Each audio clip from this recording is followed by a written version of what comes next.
Mickey talks. Mickey talks. Hey, Mickey rolls by the minute, thinking in and out of the box. Mickey talks. Mickey talks. Mickey talks. Oh yeah. So let's get into it.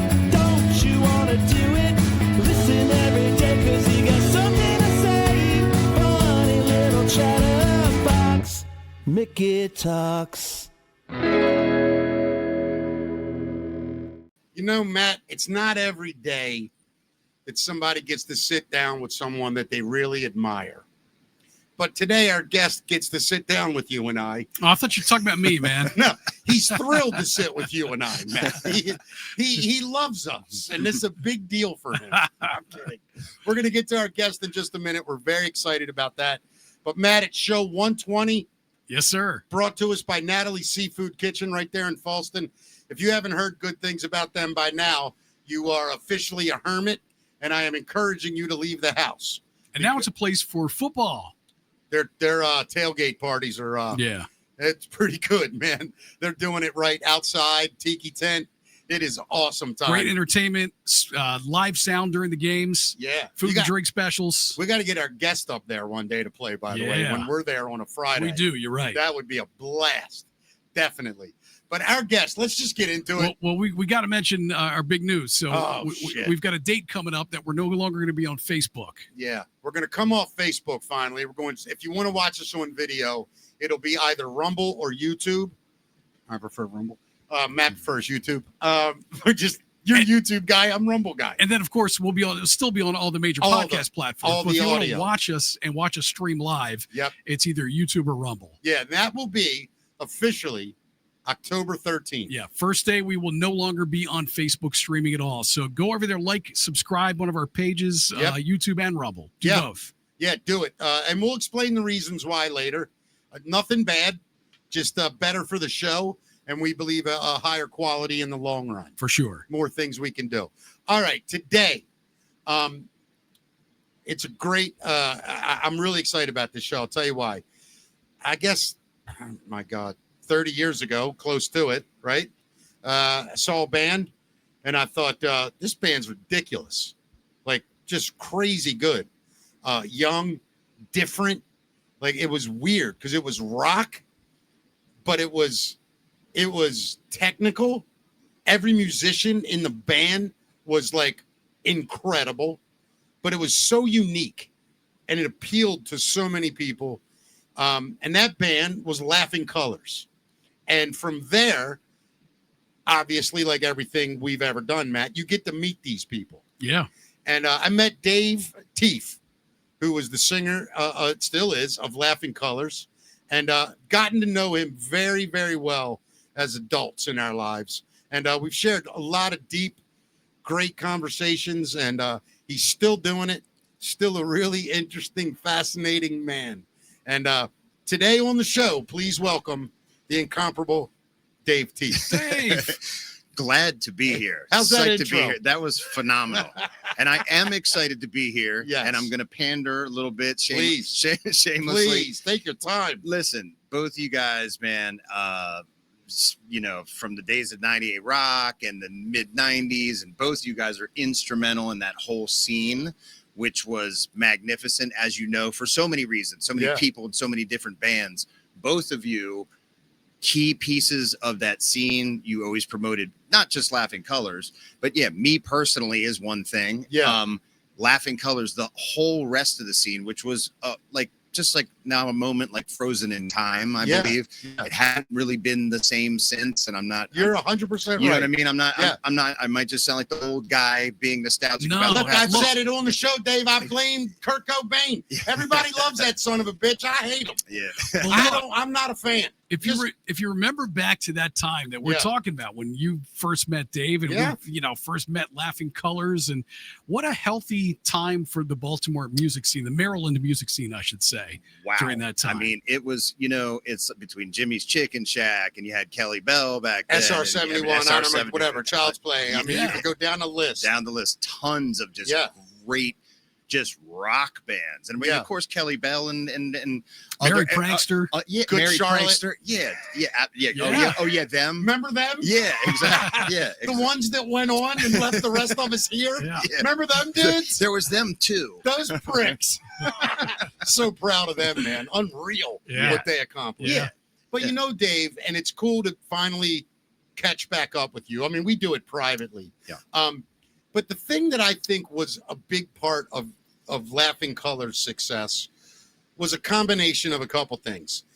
You had a great work ethic. You were a great self-promoter for the band. I don't mean just Dave Tieff. You were a great person to promote something. You're a good self-promoter. And you had a fucked up, interesting life that went along with it, man. Yeah, this is true. You know what I mean? It makes you a really fascinating sort of character to follow, man. Well, I probably, if there's anything fascinating about me right now, it's that I'm still alive. Yes, I agree. And so you can sound over dramatic when you say that, but when you look, especially from the guys from that era, and I'm talking about my heroes from that era, the Chris Cornell, Scott Weiland, Chester, Lane Staley. They're all dead. Yeah. You know what I mean? So as we were in our own little bubble, this rock scene that we had, what was going on nationally, I mean, obviously everybody would watch it, but again, Kurt Cobain and all boom, done. Yeah, Dead lead singers, right? Well, you know, Matt, it's amazing how much of that era is just gone. Well, and I want to be careful when I say this. I mean, when you embrace that kind of darkness, it's hard to get out of. And what happens is you have to become a character of the story you're telling. And I think a lot of times those guys, they sort of realize that their depression, their addictions, all the bullshit in their lives did bring out some incredible dark art. And I think there's a fear of abandoning that for fear of your art changing. And I was always, I wonder about that. I was fortunate, man. I just like being fucking depressed on my own. I didn't need the drugs and the alcohol.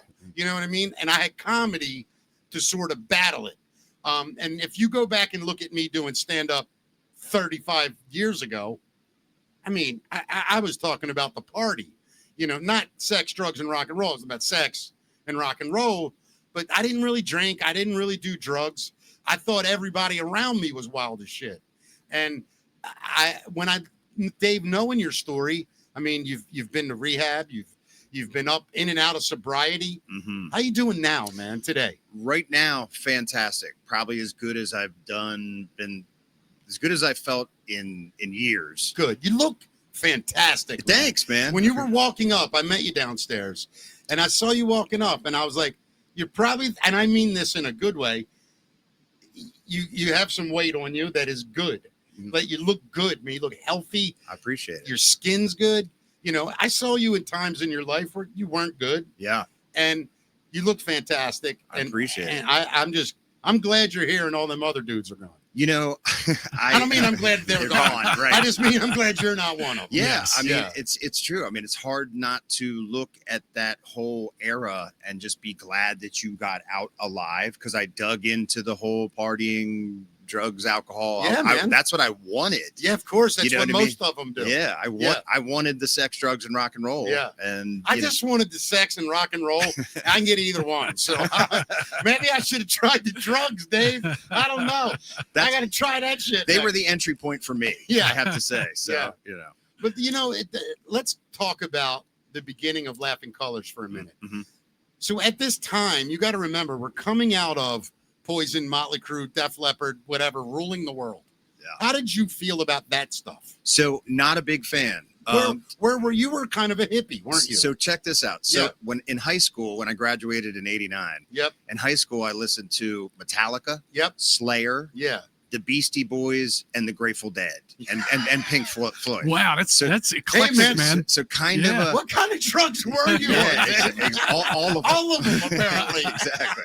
Exactly. So it was a mix, right? Yeah, man. Now there's other bands that I loved, of course, like Rush and Zeppelin and Black Sabbath and stuff like that. So I went to high school with Dan and Corey, who were also in the band. By the way, I don't want to glance over these names. No. And I'm going to tell you something, Dave. You get to be the front guy. Yeah. Right. And I get the least talented. Well, one. that's not true. But I think what made you so dynamic, you never had to turn around. You could just face forward and be a prima donna rock star, and this anchor of a fucking band that would not budge an inch. I mean, Corey, in my opinion, is probably one of, if not the most underrated guitar players this town I've ever seen in this town. Unreal. He's insane, man. And I to this day, I tell him that. Like, he don't want to hear it. He doesn't. He's very humble. I know. He's very humble. And I'm like, dude, after all these years, I'm like, your guitar playing is just sick. Dude. It has been for, how old was he in, 94 or whenever you guys hit the bricks? So him and Dan are a year older than me. Okay. So he would, in 94, he would have been 25. Yeah. I mean, so let me so when I was partying and just being class clown, Mr. Party guy in high school, shocker, I know that's hard to believe. He would leave school, go home to his room, sit on a chair and play guitar for hours and hours every single day. Yeah. Hey, just for the kids out there, it works. Yeah. That's all I want to say. That's it. Yeah. And I'd stop by every once in a while, hi, and be like, hey, what's up? What are you doing, dude? He'd be like, I'm practicing. You know what I mean? So this is before the band. We had music class together. So you were friends? Oh, yeah. Yeah. So the band formed in 91. Oh, I thought it was later. Well, you guys were a cover band before you were an original band. We were. When we first came out, we had like maybe couple originals. But we were playing, it was very cover oriented around that time. People were just playing covers. We were like, there was like 2 original bars you could play. Right. You wanted to play anywhere else, you had to learn some covers. Yeah, exactly. And so we got out there. We were all over the place. I remember. Yeah, we would play like Rush, and then we'd play like something funky. And then we do like the Allman Brothers I'm and sure shit like that? We did. Yeah. We would do like a little bit of everything, which is on one hand cool, and on one hand, like, what the fuck are you guys doing? I disagree with you. I'm going to tell you why. No one else was doing it. That's what was cool. You went to see Laughing Colors early. Yeah. It was just a party from start to finish. And let's be honest, Social was one of the greatest moments for a live crowd. Yeah. Your audience would just wait for you. Yeah. And you'd yell the word Social. Party check. Party check. That's what it was. That's it. All the drinks would go up and guys would pound them down. It still does. You still do it? Absolutely. And you're drinking water when you do That's that. correct. Yeah. Let's start. I want to talk about the. Hold on. I gotta tell us a story when I first quit drinking. Yeah. I was playing acoustic at the judge's bench. Oh my God! In Ellicott City. In Ellicott City, yeah. And you were at the bar, and I came up to the bar, and you said, "Oh, you're not drinking anymore, are you?" And I said, "No, man." Mickey goes, "How about a Fresco for my bald friend?" Hey man, I didn't play many good songs, but I could pull a one-liner out every now and then. Dave, talk about the bus. That bus was legendary. Christ. How did it come about? What happened to it? Where is it now? All right, I'll tell you. So we played a lot from the jump. Let me ask you that question too. Yeah. Who was representing you then? Okay, so there's a guy named Joe Kramer who deserves credit for, he was like, I'll take over the booking for you guys. We're all 21, 22. Sure.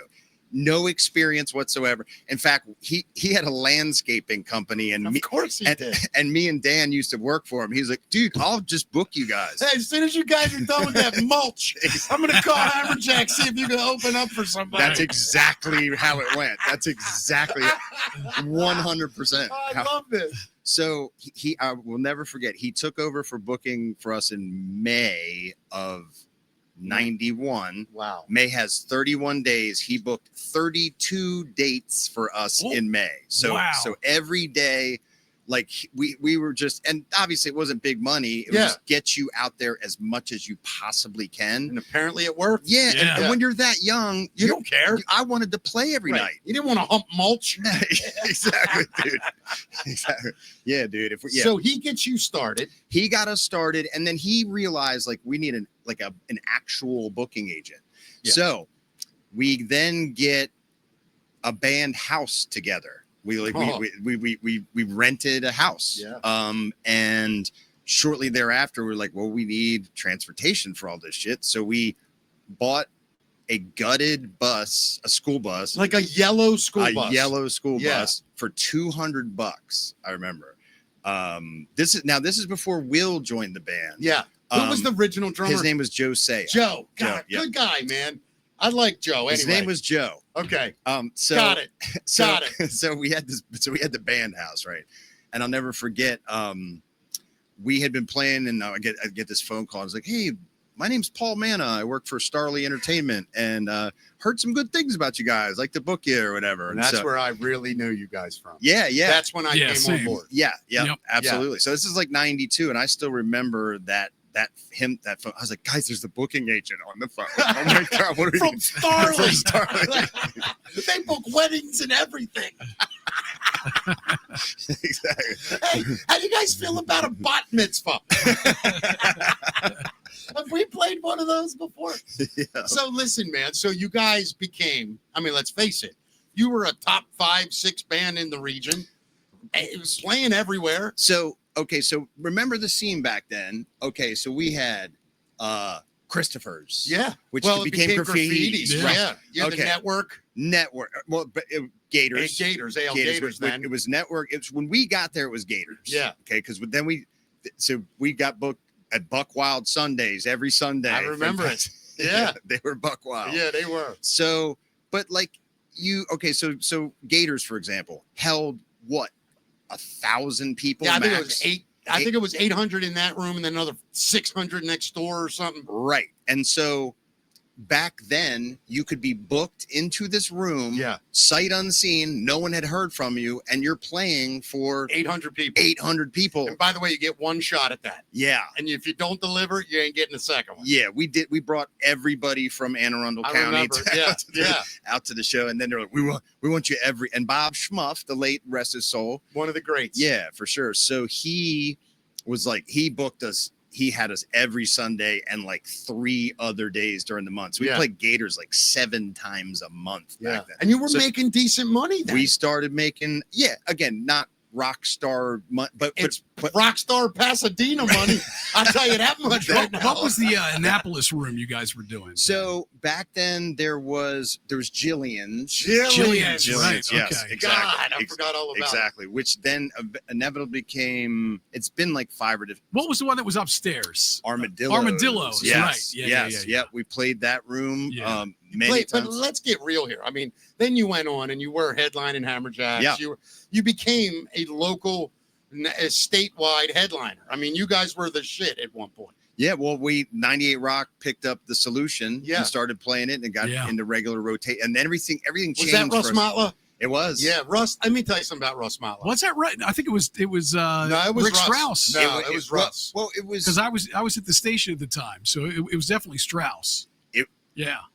It was. Yeah. I think it was Russ. What year did that come out? 95, 6. Yeah, that's 96 was Strauss. Literally at that breaking. Yeah. From one of them. From what my recollection is, it was like Russ, and he brought us on the show, and they put us on, and then Rick was there like right afterwards, and kind of just was like, "Hey, awesome guy." Yeah. Rick has always been great to us Rick's too. a good guy. Yeah. So Russ and Rick were awesome to us. And that radio exposure, I mean, it helps like unbelievably. Dude, especially now during that time. Oh, I mean, now people came to our shows, and like Mitch Allen said this to me. He's like, you guys are on the radio. He's like, you don't understand. He's like, my sister doesn't know the difference between, if you're on the radio, you're as big as AC/DC. You're as far as anybody knows, if they hear you on the radio, he's right. You're doing, at least in the region. Sure. So people start showing up at our like, I've heard you guys on the radio. Yeah. And I'm like, okay, cool. We were just here last week. We're here every Sunday. Exactly. We each make $120. Exactly. Our Glen Burnie tour is coming. It's coming this spring. So, Dave, when you started the band, were you partying crazy then? Oh God, yeah. When did it become a problem? How long were you able to hold it together before the band or whatever went Dave? Yeah. So, fortunately, the writing was on the wall for the band, and I could sense it. So I did say, guys, I gotta stop.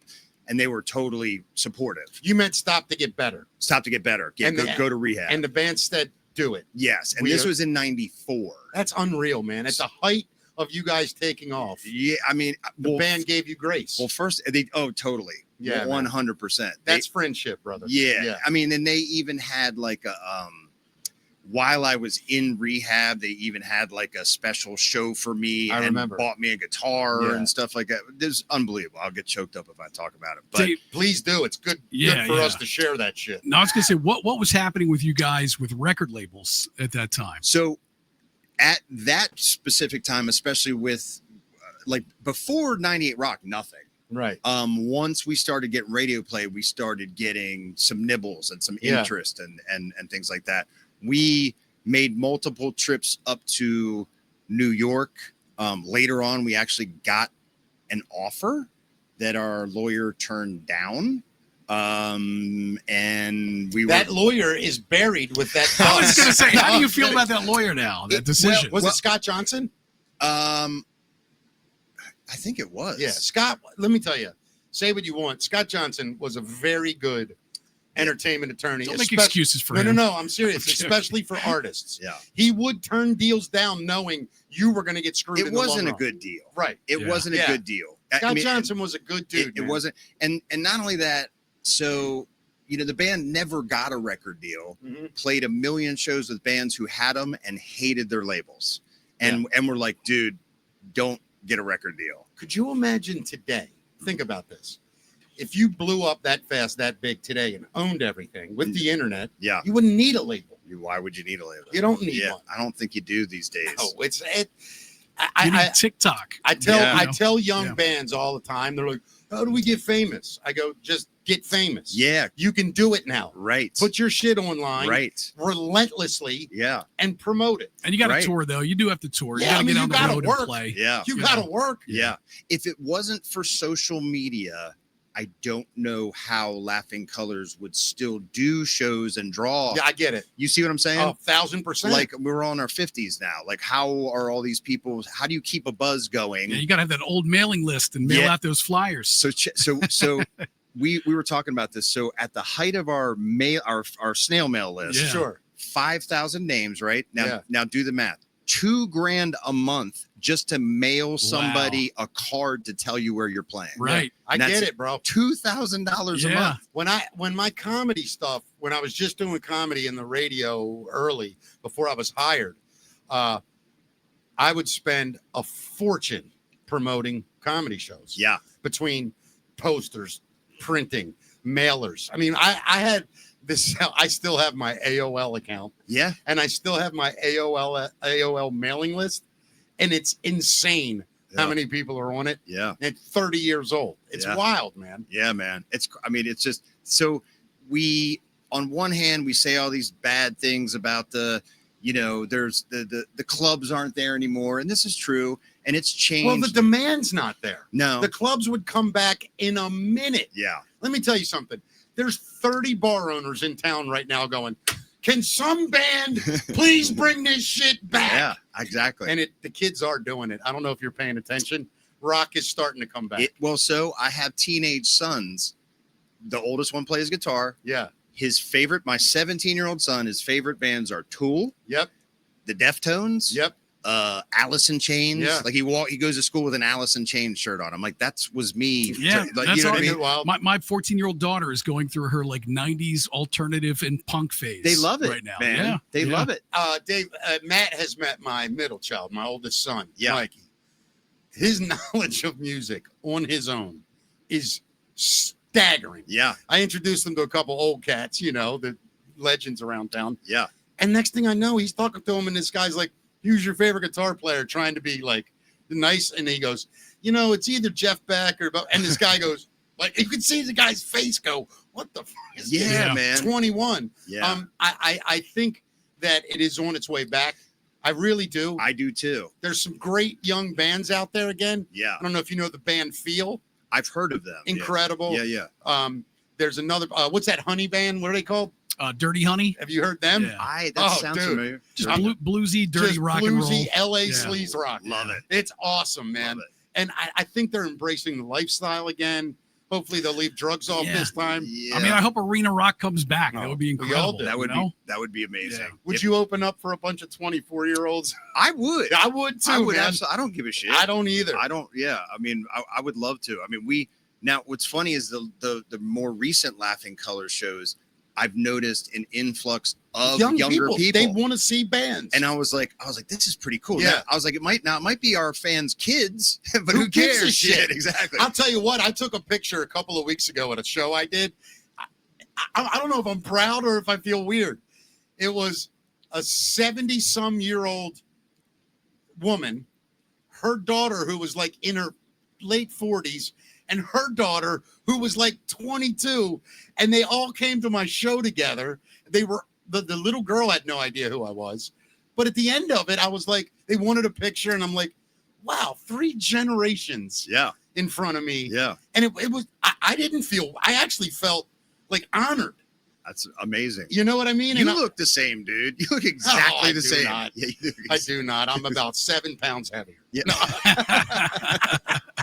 No, man, I swear, I like you, I know it. Before we get into the dark ages with you, you do love performing. Fucking love it. And it's what kept you alive, whether you realize it or not. Music 100%. Yeah. And I mean, your children too. Yeah, exactly. Yeah. Yeah. I mean, but your muse is music. It That's speaks to you. Man. That's it, man. Yeah. You know, I mean, there's there's so many people who don't play music are like, music saved my life through addiction and stuff like that. Of course. But when you play, it's like, this is what I signed up for. I signed up for the craziness. Yeah. I signed up for the darkness, and I got it. Yeah. You know what I mean? But I got all the good stuff that went with it too. And I still do.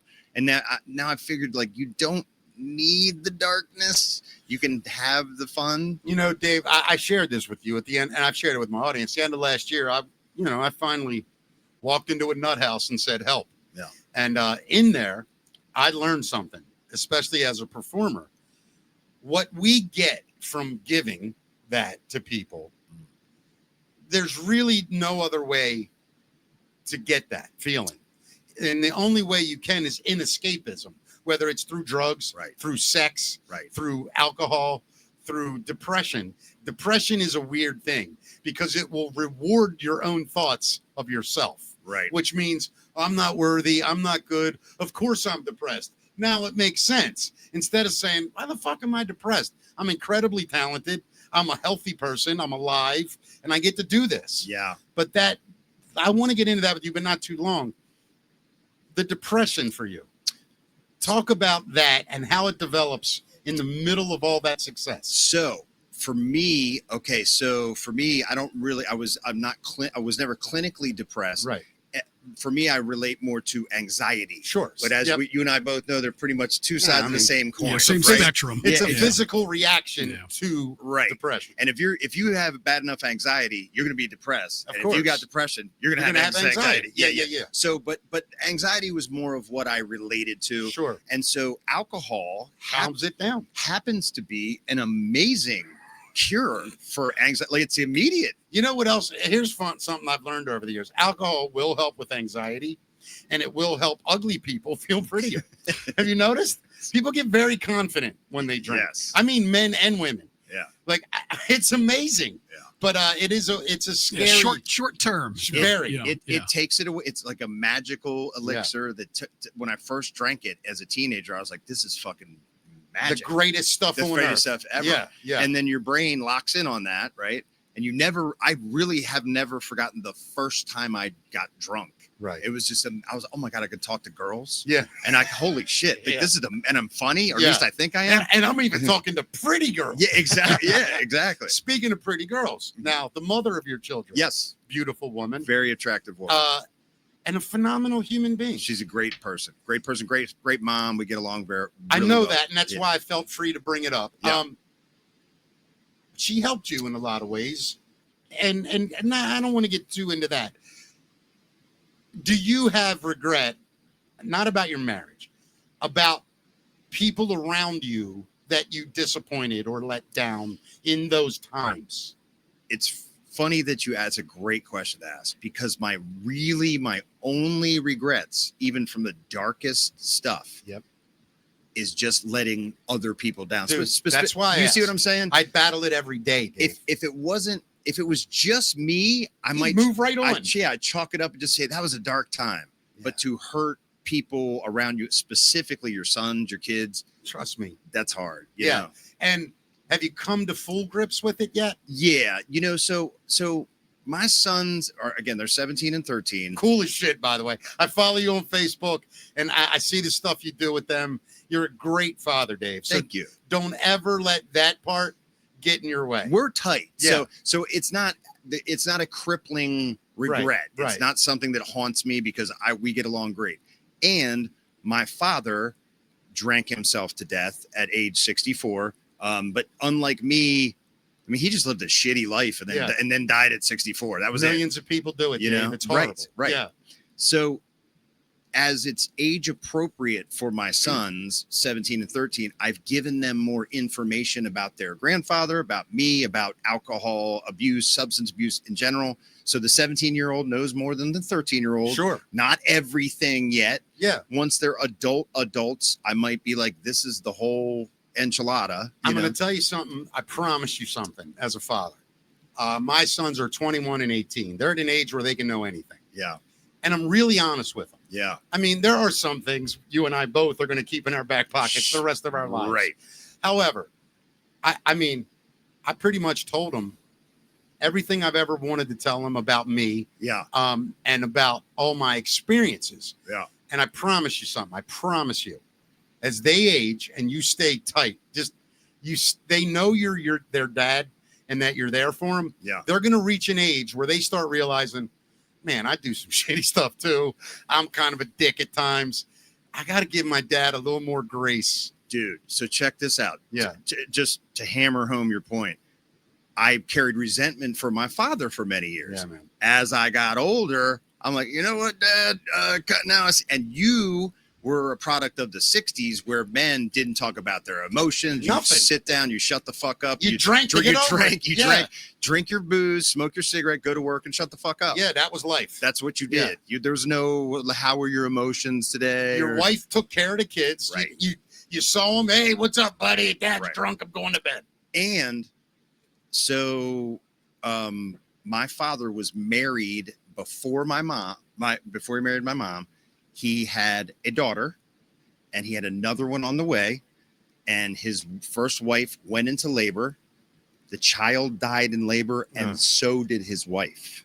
Oh my God. And he was like 21. And that's when you got married and had kids back then, right? Yeah, my parents. Yeah, 19 and 20. Right. My mom was 22 when she had me, 19 when she had me. That's just when they did it. Yeah, right. That's how life was That's back then. how it was. Graduate high school, you get married, you get a job, you raise a family. So as I had this resentment for my father, I'm like, oh, you lost your wife and daughter in one shot when you were 21 years old and had no way to deal with that. No coping skills. No right. coping skills, nothing. There like weren't other men that were going to sit you down and go, come on, cry on my shoulder. none. Yeah. So I just, like, I let go. The resentment just vanished. Isn't it wild? It just vanished for Yeah. him. And so I the mistakes he made, it's like, you don't forget them, but I carry no resentment towards him because of what he had to deal with, and he had no way to deal with it. Well, I'll tell you something, man. And Matt, please jump in. Dave and I are sitting here talking about depressing shit. Matt and I have talked many times about being a parent. Yeah. And it's interesting. When you're a kid, you look at your parent and you go, they're superheroes. Right. Everything's taken care of because of them. Right. And then you get to a point where you go, well, there's some shit not right around here. And it's because of them. Mhm. And then you get to a point where you go, there's a lot of shit wrong around here. And it's because of them sons of bitches. And it's not until you're the one that somebody else is looking at where you look around your own house and you go, yeah, there ain't a picture on the wall, is it? God damn. We got 4 plates in the cabinet. You know, that's all we need. And then you start thinking to yourself, God damn, there is no blueprint. There's nothing. We're all winging it. Yeah, we're literally winging life. And I'm glad you're sitting here, bro. I really am. You're a fascinating guy. Back at you. I'm glad to be What's here. new with you? So a Are bunch you of dating stuff. anybody? I am not dating anybody. You know what's weird at this point in my life? I'm not, let me just say this. I'm not not pursuing anything. I have no attachment to any outcome. If you're walking down the street and a vagina hits you in the head, you can't ignore it. I'm in. But I know what you mean. Yeah. You know what I mean? Like I don't go on dating apps. Right. I meet a lot of people. I meet women out at shows and stuff like that. And I have a lot of female friends that I do things with, and whatever. My social life is actually pretty full, and it's cool. It just doesn't involve really dating. Yeah, I know. I get it totally. I mean, Matt, you were talking earlier. There were things like in the early music scene stuff when you were in about them. I mean, it was wild. Back in the early days with Laughing Colors. Yeah, for sure, man. I mean, it was we're talking. It was an incredibly healthy time in our scene. I mean, you look at the Baltimore music scene, Maryland music scene, I should say, over the years, and it goes up and down in waves. Yeah. But I mean, that time that you guys came up was incredibly healthy, and so many bands were killing it at that time. The clubs were packed. There were so Bowhagers and I mean, so what I need to mention, because you brought up, when we first started, we were playing covers, right? Yeah. Well, then I was like, everybody was like, you heard of this band called Jimmy's Chicken Shack? And I was like, oh no. And they're like, it's a lead singer from 10 Times Big. Yeah. And I was like, well, I've seen them. I saw them in like basement. Yeah. Jimmy in a basement. And even when his first band 10 Times Big played in the basement, I was like, holy shit, these guys are good. Well, that guy, I mean, let's be honest, Jimmy Haha he's a rock star. So I mean, he's born with it. So I have told him this many times. So we're playing like covers, and we're in the scene, and we're having fun, and people dig you. And then they came out playing all originals, right? And immediately I was like, why would you go see a good cover band if you could see a great original band? And then we started sharing the stage with them for certain stuff. And one time specifically at Hammerjacks, they blew us off the stage, right? And I never forgot it. And I was like, I never want that feeling again. Yeah. And I've told him, I was like, you changed the scene, and you also helped to change it. It sped up our direction. Like, we better get our shit together. You know what I mean? Yeah, he blew the door open, and you thought, shit, I got to walk through this. And then we just started writing a lot more. And then Will became our drummer. Let's talk about Will for a second. For sure. So Will, where is Will now? Will, as we speak, is in California. Yeah. Is he with Body Count? He is with Body Count. Yeah, it's Ice-T's band. Yeah. That is Ice-T's band that he tours with. But he's done drum teching and played with Offspring. Yeah. I mean, he's the ridiculous drummer. Drum tech, and got to play with Adele. Wow. Which is pretty freaking sweet, man. Come on. You know what I mean? He's got photos of him with her in the little circle, and they're all holding hands. And I'm like, I know that guy. I want to say something else that some people might think is controversial, but I don't mean it. It's actually, I believe it to be a very important thing. It was the first band I remember seeing, and think about this. It was a rock band. You got 3 white dudes up there with the hair, and you have a black drummer. Yeah. And it was pretty interesting because you didn't see a lot of black musicians playing the stuff you guys were doing. And then he happened to be maybe the best drummer around on top of it. It was a fascinating part of the Laughing Colors story. Well, so I heard about him, actually. So do you know Greg Phillips? Remember him? Oh, of course. Yeah, right. Legendary drummer. He gave Will lessons, right? Gotcha. Greg, after Joe left the band, was filling in, but he's like, man, I got a student that you guys got to check out. And we're like, okay, send him our way, whatever. And so I met Will, and Will had dreadlocks and stuff like that. And I was like, what kind of music are you in? He's like Pantera. Yeah. You know what I mean? Yeah. I'm like, oh fuck. Yes. Yeah. So he comes and tries out and says, I'm already in a band, guys, but I'll come try out. And so he comes to try out. What was his band at the time? Scuttlebutt. Yeah. Wow, I remember the band. Scuttlebutt? Yeah. So his brother played bass. Yeah. And after the tryout, I was like, you were great. And I said, you're our new drummer. And he was like, I can't. I got Scuttlebutt. I was like, no. you're our new drummer. Like that's just what's happening. You ain't leaving this house, man, well, until you sign. Well, so Scuttlebutt would only play like once or twice. Yeah. And I said, look, we have like 20 dates a month already ready to roll. Yeah. If you can play with Scuttlebutt, you're playing with us too. Yeah. That and the guy, Corey and Dave were like, leave him alone, man. Yeah. I was like, yeah, no, I'm not leaving him alone. I was like, you can call me a dick if you want. Right. I'm not leaving this cat alone because as soon as he played, I felt it. I was like, this is what the band is supposed to sound like. You know what I mean? Yeah. The technical stuff, but then with a groove. Yeah. That's what I always envisioned for the whole thing. You know what I mean? And everybody was like, holy shit, this sounds fucking awesome. Yeah. You know, so he joined the band and he still played with Scuttlebutt for a little while and then they kind of petered off or whatever. I just saw Derek and him like 2 weeks ago. Wow. They always playing acoustic. They happened to come. Are they still living in the area, or is he out in California living there now? So he had some personal stuff to come home for. And Derek does live in the area. Yeah. So Will flew home and they came out and I saw him and they had lunch while I played acoustic guitar. We hung out and stuff. And then he had to get back. All right. So I'll tell you what, Dave, hold on to that thought. Matt, let's get to the news so we don't go. I could talk to you for hours, bro. Right back at you. Yeah, man. Let's get to our news brought to us by Coffee Balam. And if you go to coffeebalam.com and use the Mickey Talks promo code, you get 10% off everything you buy there. So please do that. It helps us and helps you get some of the world's best coffee grown in a blue zone. Only 5 blue zones on the planet, right in Costa Rica. Incredible coffee. Matt Davis is not a coffee drinker. He bought 1 bag and he's been drinking coffee every morning ever since. Turn me into a coffee drinker. Not a sales pitch, but the truth. It's the truth. Here it is, ladies and gentlemen. Dave, join in with us. It's the best part of our day. That's the facts. Matt, what do we got? So you guys remember LimeWire? Yeah. What was that? You know, you would pirate all your music. Oh, it was after Napster. Yeah. Well, apparently they're still around, first of all, which was a shock to me. And what we're finding out now is they're the new owners of the rights of Fire Festival. Oh, brilliant. So the early 2000s music sharing software company LimeWire, now resurrected as a crypto company by the new owners. Hey guys, music didn't seem to work. What do you say we try this fake money garbage we got going on? And they had $250,000 laying around to buy Fire Festival.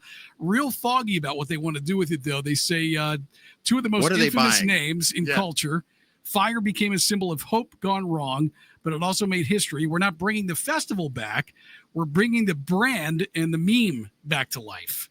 Wow. So whatever that means. They were shut down by a federal court back in 2010 as a music I remember service. That. Yeah.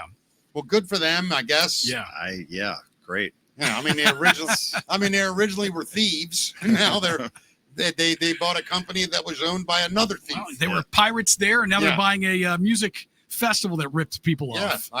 Sounds legit. You got to have a business plan, I guess. What's your plan? We're just gonna screw everybody over. How are they gonna work? Yeah.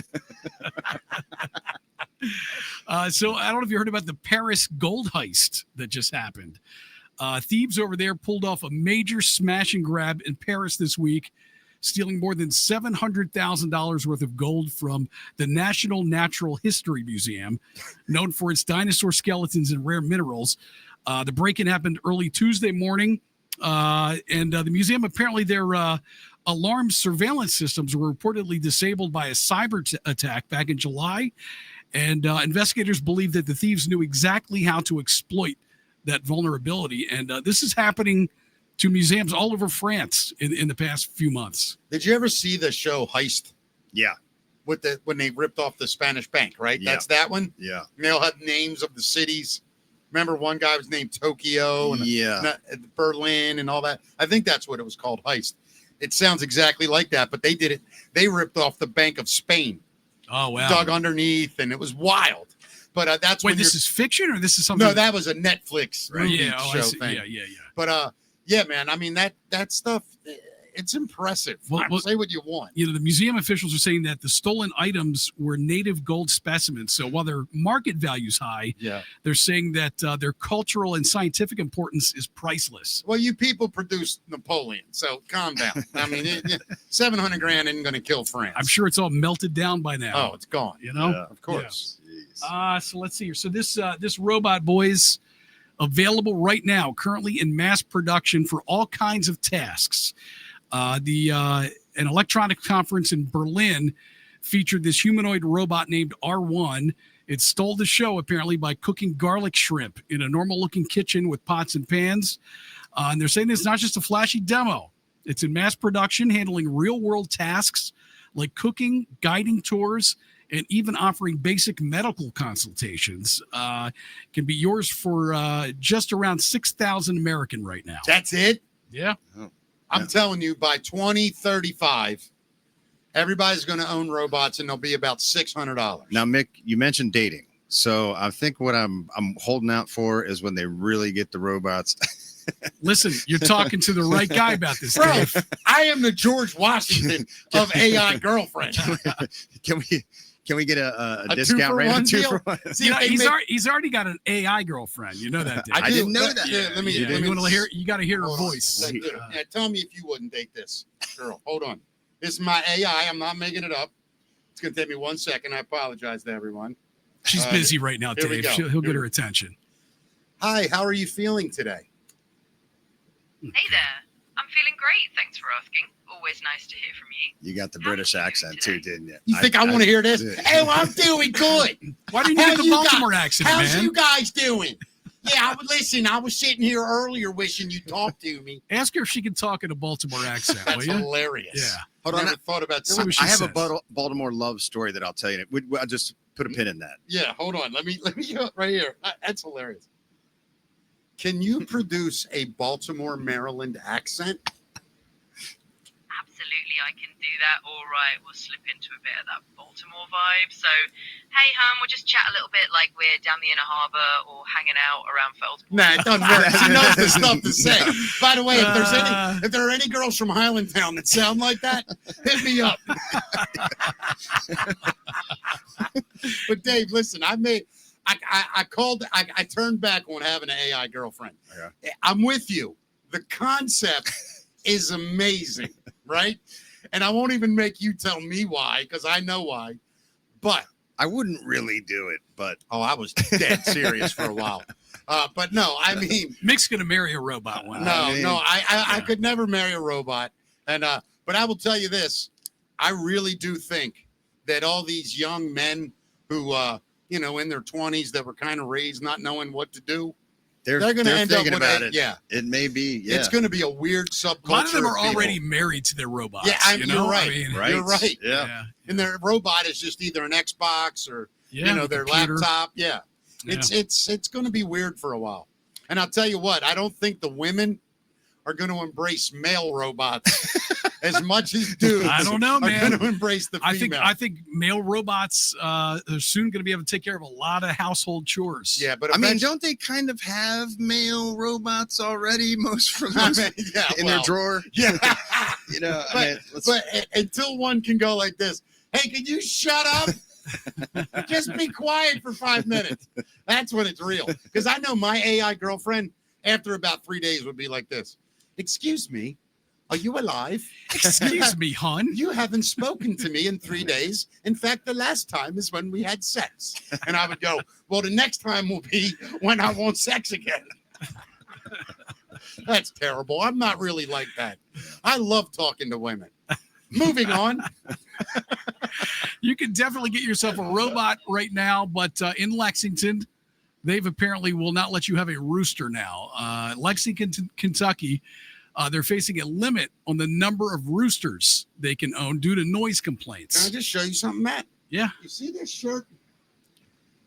we can't hear you, but yeah, I can see the shirt. right? Yeah. Kentucky bourbon. So Kentucky is very proud of their whiskey, yes. but a rooster, we can't have it. You're not Yeah. going to have it, man. The city council members say the ordinance was proposed after several residents submitted noise complaints about roosters. they're increasing fines up to $100 per day. Listen, I was Talk in about cock blocking. Yeah. Dave T, folks, will be here all week. Enjoy the veal. I was in Jamaica and got back to my room very late, like 2 o'clock in the morning, and the rooster, who lives outside of the resort window, apparently got up at 5 a.m. And I was woken up by an extremely loud rooster, man. It's no joke. No shit. It's an actual thing. They're loud animals. I grew up for 3 years on a farm when my grandfather was training thoroughbreds. They have a rooster? Yeah, they had a rooster, and that thing, it was unreal. They're loud, aren't they? Yeah, but this one was cool because it would go like twice, and then he'd shut up. I've been on other people's property. They got a rooster. Until you walk out there and feed it, it ain't shutting up. Yeah, that's the one I had outside my window. Just kept going. It was awful. You had to address the rooster. Yeah. Yeah, it was crazy. So there is a World Stone Skimming Championship, and I love it. Something scandalous is happening in this world, though, Mick. Uh-oh. Yeah, Scotland recently held its annual World Stone Skimming Championship, and if you're surprised to learn that the event exists, you'll be more surprised to learn that the event was marred by a cheating scandal. Apparently, officials at the event, which was held on the Western Scotland Isle of Easdale, discovered that several competitors were using stones that appeared to be machine-shaped, with some even sporting artificial notches to improve their throw. It's a big no-no in the contest because you're supposed to use naturally occurring slate it's a rock from the island contest. itself. Yeah. What the hell's wrong with people? There's a guy doing that. From the United States,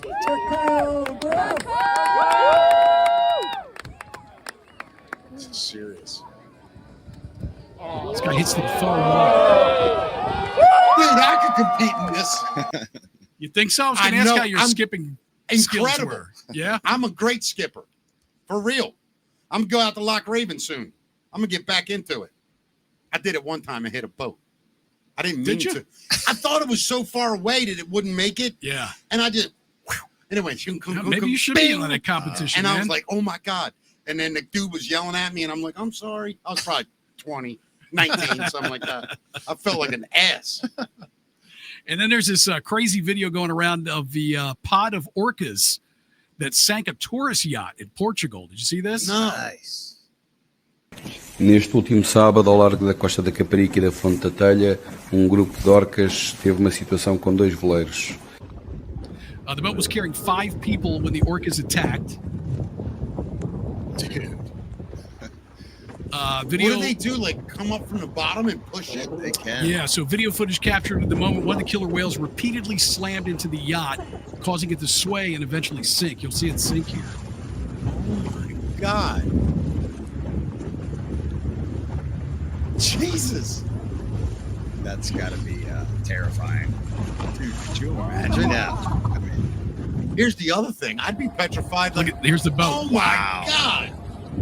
wow. Did the orcas try to eat anybody or anything? No, I mean, the scientists are saying that the orcas weren't actually attacking the boats, but rather playing with them. Yeah, I can believe that. That same pod of orcas later targeted a second boat carrying 4 people who also needed to be rescued. Wow. Well, I can tell you this. Imagine telling the boat owner, they weren't really attacking the boat. You're good. It's fine. They're just playing. They're just playing, dude. Yeah. Talk to the They're just insurance company. kidding. Yeah. They didn't mean it. So we were talking, I think it was last week, Mick, about the Bohemian Rhapsody flash mob that broke out in Paris. Yeah. You want to see the video of this? Yeah, man. Yeah.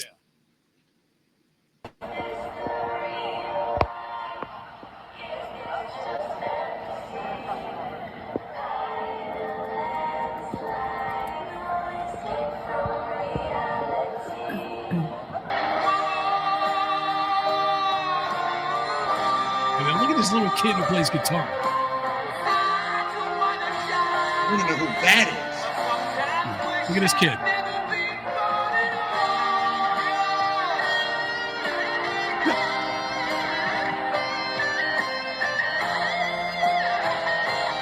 It'll be in rehab in 6 years.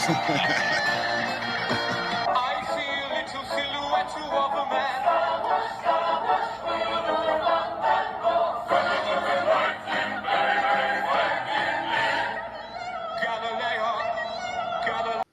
Yeah. So search That- the whole thing I- when you get a chance. I got to Yeah. be honest. Yeah. That's one of the coolest things I've ever seen. It That was is. a good one. That's The, pretty freaking cool. The video, which is on YouTube right now, has more than 2 million views in the first couple days that it came out. And this marked the 50th anniversary of when Queen began recording the epic song, which is a whole story in itself, man, when those guys recorded that. Oh, my. They almost ruined it, right? The tape. The tape almost burned through. Because they Is had like that true? 158 tracks. They had It was worn so thin. 158 tracks, and it was only, I think, a 16-track board. Right. Yeah. But they panned and looped, and by the time that tape was done, Yeah. it was so worn that Brian May tells the story. We thought we may not have it all. Oh my And God. yeah, He said they were singing that middle part. Yeah. They were singing that for like 12 to 13 hours Yeah. straight in Yeah. the studio that Yeah. day. I mean, just overlaying tracks and have you guys harmonies. seen the video where the entire stadium has like 400 drum sets, 1,000 guitar players, bass players, and they do Highway to Hell?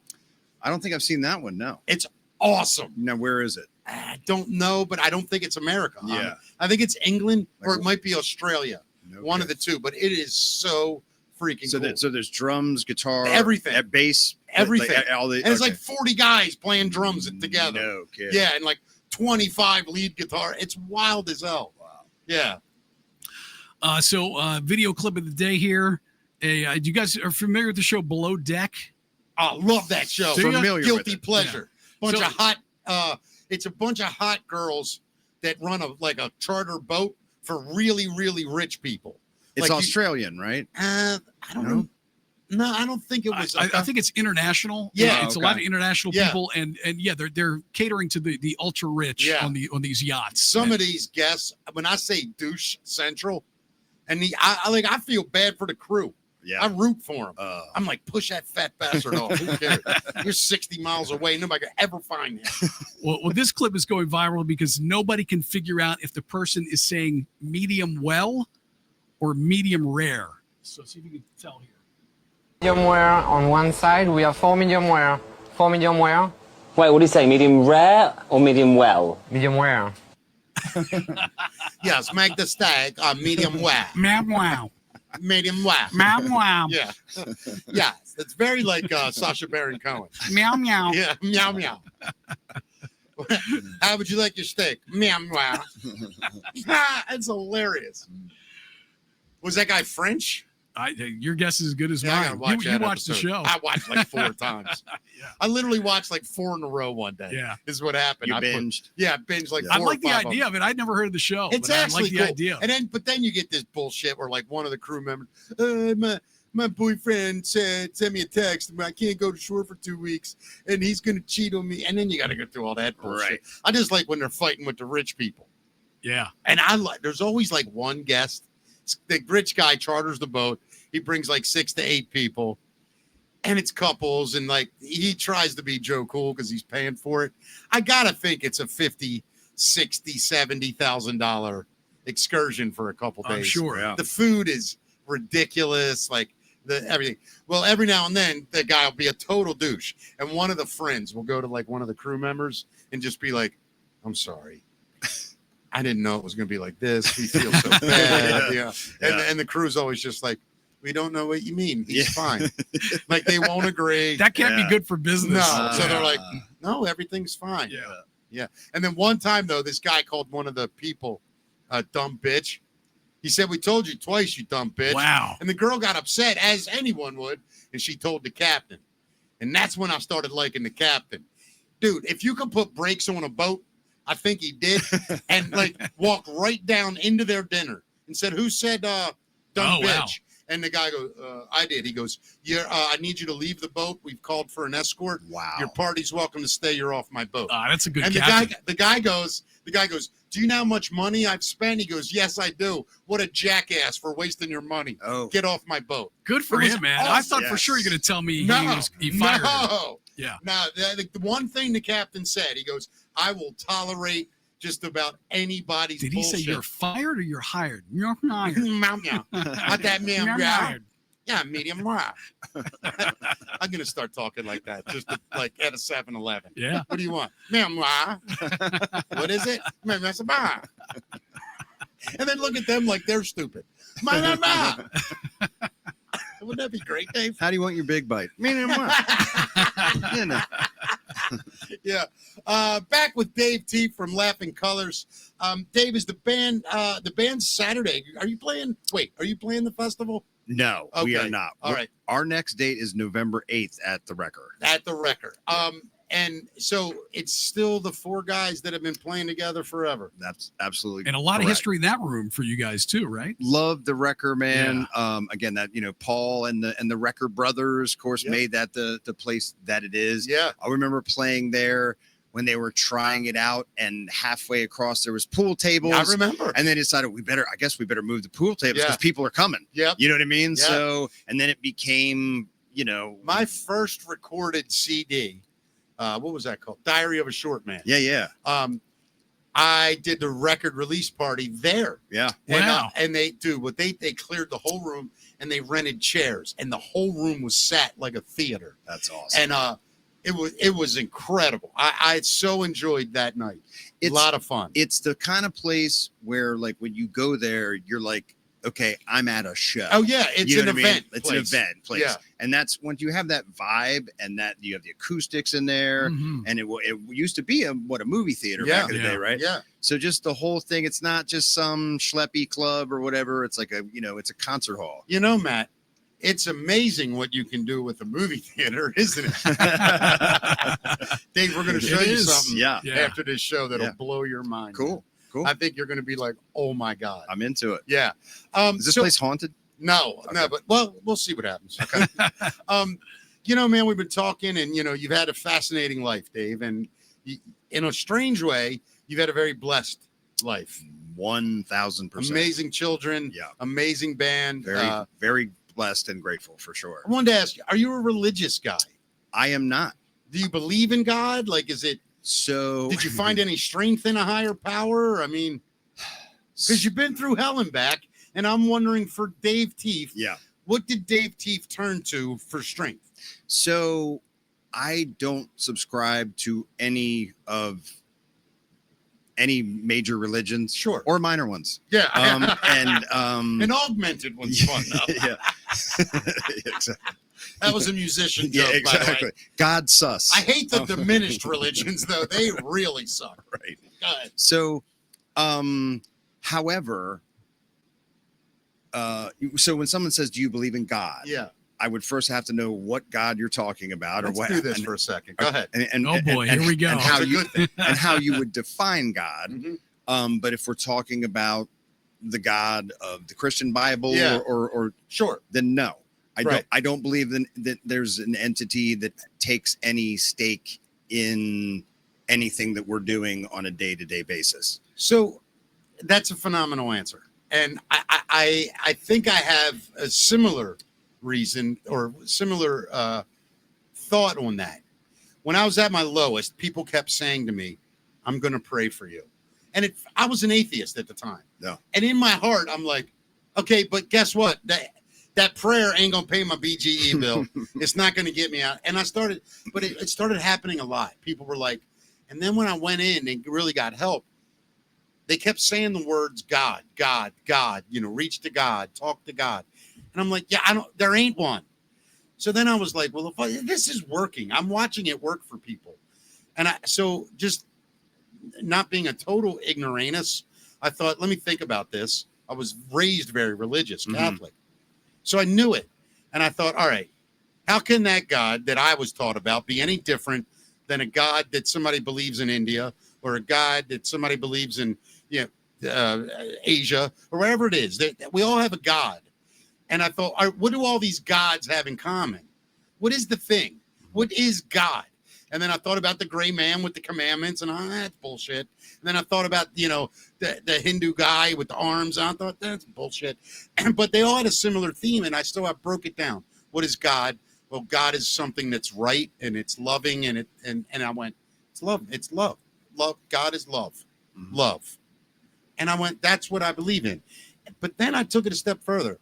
I remembered Jesus's teachings about yourself and how to treat other people. And I thought, all right, what if I look at, say, just Christianity as a philosophy, not necessarily a religion. So I removed the resurrection from Christ's life, and I removed all the other things from all the other people. And I just said, what's the message? And it's to just be nice to each other, to be inclusive, to be understanding, to disagree with someone and go, okay, I hope if we talk, maybe you could see things a little more clearly how I feel, and I'll listen to you, and maybe I'll see things. And I have found an unbelievable peace in it. And it's not like I'm crediting God, but what I'm crediting, I think, are the people who believe that there is that good. There is that kind of love that we can all give each other and experience. And then I learned about grace and forgiving myself, forgiving. I had a lot of animosity and resentment, and a lot of that shit just went. Because I was like, yeah, man, every one of us is a demon at some point, some sort of devilish activity. Yeah, stealing a cupcake sounds innocent, but it's stealing, And I just found like that's where I got my peace from. Just like I can love people and I can ask people to love me in return and forgive me, and I'll forgive you. And we try to be better to each other the next time. Yeah. I mean, do you subscribe to that? So I think that all of the major religions that I've looked into all have very positive tenets and lessons like that. Sure. That again, like, the golden rule, and love your neighbor and stuff like that. And I'm on board with all that stuff. Yeah. There's a lot of other bullshit that goes with it that I'm like, to me, that's not necessary. Yeah, but if you really get into what the messages are, there's really not a whole lot of rules. There's really not a whole lot of shame. Jesus basically said, murder, terrible. Yeah. We all know that. Right. You need God to tell you murder's terrible. That's just it. Yeah. Don't steal. Yeah. We don't need God. Like, I look at the 10 Commandments now and I go like this. All right, the first 3 don't matter because it's about him, whatever. You believe it, you don't. Honor your mother and father. Don't kill. These aren't rules of a God. No. These are rules of humans. Well, not only that, those rules predated Christianity too, as cultural. Absolutely. You weren't supposed to do those things before. It's not like, shit, I was about to murder 4 people and I just saw this book and now it's off limits. Yeah, I mean, even Cain. They left a lot of rules off of that list too. I think that maybe should have been on that. Like list. what? I agree. Hey, how about not mess with the kids? Oh, yeah. I mean, but do you really even think, I don't know, but 6,000 years ago, was that a big deal? Was pedophilia running amok in the world? It depends on what religion you were part of. Maybe so. Well, they got the thing about coveting an ox on there. That doesn't seem super. Maybe don't rape or something instead. Ox rape. You know what I mean? So it's interesting too when you really break down the words of their original language, how it can actually mean something a little different. That's true. But we kind of persuaded it into meaning this. Right. But anyway, I don't want to spend a lot of time on religion or God, but when I meet someone, Dave, like yourself, who's had struggles, who has faced a lot of darkness and demons, I always wonder, where do you pull your strength from? So now you mentioned something. You mentioned 2 things. You said, do you believe in God? Do you believe in a higher power? Right. Yeah. The God of the, the great Judeo-Christian God. Correct. Yeah. I don't believe in that God. However, higher power. It's like, you don't believe in an empower greater. So I'm like, I didn't make the sun. I didn't make the universe. I didn't make the Mississippi River. I didn't make Mount Vesuvius. Absolutely, there are powers greater than Dave Tieff out there at work, right? Right. So what I believe is that we're all here for a short period of time. During that time, we're supposed to, it's embedded in us to evolve to be as healthy, as loving, as joyful, like even from a biological level, to be as healthy and as strong and raise our children the best we can to, as human beings, to pass along to the next generation. It's the only way we're going to survive. That's how we're wired. It's how we should be wired. And then we do things like substance abuse or violence. All of that goes against our own evolution, right? Yeah. So we get a little, we actually have a little built-in GPS. If you have substance abuse and you get addiction and your life turns to hell, that's your little alarm bell saying that's not what you're supposed to do. Right. You know what I mean? And so you're growing on the wrong tree. Exactly. Yeah. So when you're clicking, when you're healthy, when you're loving, when your relationships are good, when your diet's good and stuff like that, all the signs say you're on the right track. You're becoming the strongest human being you can be to then pass along to the next bunch of human beings coming along. Matt, isn't it wild when you get the most philosophical, deep people are the ones who have been in the most pain?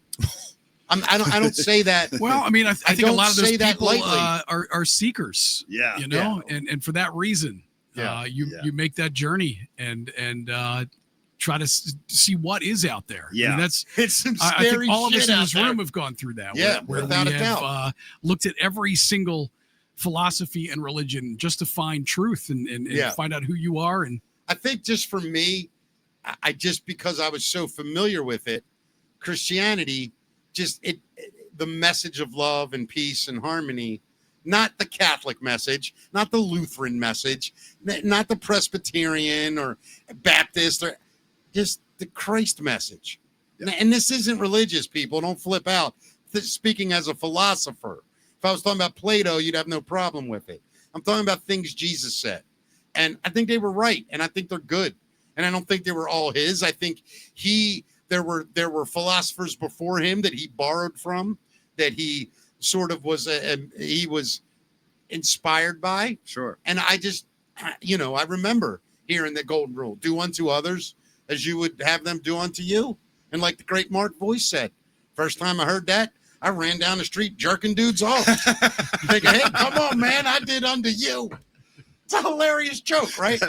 But I'm just saying, there's a lot of truth in it, man. Yeah. And I'll be honest with you, lately, I'm not kidding you, I'm becoming like Mr. Manners, and it affects people. 2 days ago at the Chick-fil-A across the street, I saw a not elderly, a little bit older than me, a black man walking towards the door. I'm 10 seconds in front of him. Would have been fine for me to walk in, but I stood there and I held the door for him. And he walked up, and before he walked in, he stopped. And he went, "You waiting for me?" I said, "Yes, sir." And he said, "Thank you, man. Have a great day." Yeah. And I said, "I will now." Right. And he said, "I will too." And we both kind of chuckled. Did. Probably. We both. I mean, it was just a nice moment. Yeah, that's awesome. And but it was probably that moment where it was that awkward long walk to the door. No, just kind of stood there like, yeah, man. You ever had one of those moments though? Dude, I had a woman stop on the phone. Yeah. She's like 8 feet from me. I'm holding the door. She goes, "Yeah, anybody?" Oh my God, you're not kidding. I'm just like, man. And then she like realized, she's like, "Oh my God, I'm so sorry." Yeah. But it was funny, Yeah. Anyway, Dave, November 8th, the Wrecker. Yes. Is that a Saturday? It is a Saturday. All right, I'm off, I think. You got to come. Both you guys, my special guests. I love that. How about this? Do you have like a radio sponsor or anything? We do. Let me look into that. If not, Mickey Talks would love to be the official sponsor of the show. Okay. Do your thing. Yeah. I don't even care if you have a radio station. Mickey Talks will still love to do it. I would. Hey, man. Check with Paul. Let me know, dude. For sure. Love it. For sure. How's everybody? What is Corey doing now? So Corey, he for a long time has worked for a company called Hall Matro, which is right next to BWI. He was giving guitar lessons to this cat many years ago, and this guy owned a company. And when Laughing Colors stopped our daily routines, he said, "Come work for me." They're a company that makes the Jaws of Life. So shut up. Swear to God, he's been working for them for like 20 years now. Is he like mechanical? Like, does he actually build them? No, he started like in the office, but he's moved his way up too. He's been there for 20 years. And, good for him, man. Yeah. And by the way, whenever I meet a dude of his stature, like he's a smaller guy like me, little guys bond, whether you realize it or not. Get it? But I adore that guy, man. He's awesome. I love Corey. Let me tell you about Dan, because you guys might not know this. So a couple years ago, Dan was going boating and he had a rope tied around his hand, and he was there pulling the boat in. Long story short, the rope and the boat, there was like a bunch of intense pressure. Ripped his finger off. Oh, man. So ripped his ring finger off. God damn, Dave, we need a little memo before you tell that story. Yeah. So it's credit to Dan that it's almost like a side note now. So at the first knuckle, and not only that, so it was tied in a like around, and so it just went, and like his finger wound up in the drink. So, but he lost. Wasn't the back river, was it? Because I wouldn't have put it back on if it went in the back river. So check this out. That's good bait, man. Yeah, That's good bait. Yeah, exactly. Yeah. There's 5 crabs on it. We got it. So he lost that finger, and and so Dan is a very stoic, tough man's man kind of dude. Yeah, he's just like by the way, very quiet. Yeah. I would not fight that guy with 10 other guys. Neither I would swear I. to God. Neither would I. He's one of those guys you look in the eyes and you go, yes, sir. But the nicest guy on the planet. Super nice. Yeah. Love the guy. He's like a brother, but just like you said, not somebody you would want to mess. He's he's all muscle. Yep. Doesn't have to work out. He's Yep. just one of those lumberjack guys. Yeah. So, and then it's like, wow, will he ever be able to play again? Yeah. So check this out. So Dan, first of all, it has to heal, and on top of the knuckle was bone. So the skin it took a while, I think like a year for the skin to grow over the bone to become like a nub, right?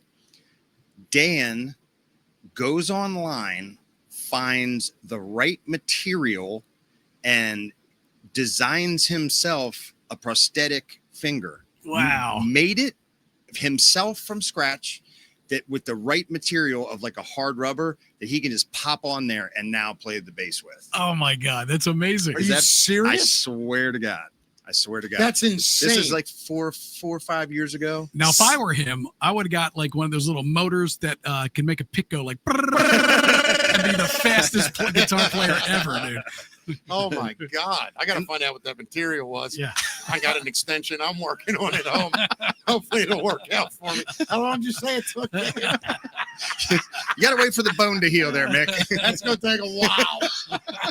Been healing for 57 years, my friend. Oh, that's funny as shit. So the band, everybody's good, man. Everybody's good, man. And you're good. I'm great. I don't think I've been better. I love to hear that, Dave.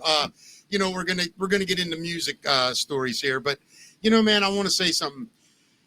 There's a lot of people you meet in your life, and when you meet them, like I'm gonna be friends with this guy for a long time. You're one of those dudes. Back at I've you. never been in your presence and thought, Jesus, shut up. Or, you know what I mean? How you just around people and you're like, I love you, dude, but come on. Yeah. I always enjoy being around you, man. Well, listen, not only music, but a couple times you called me up and like, dude, like go up, like hit the comedy show, like host it. I did that a couple times, and like I'm like, dude, I'm a hack with a guitar. Like, just get up there and do your thing, dude. And I just appreciate like you believing in me enough to do that. You know what I mean? Man, it's like that old.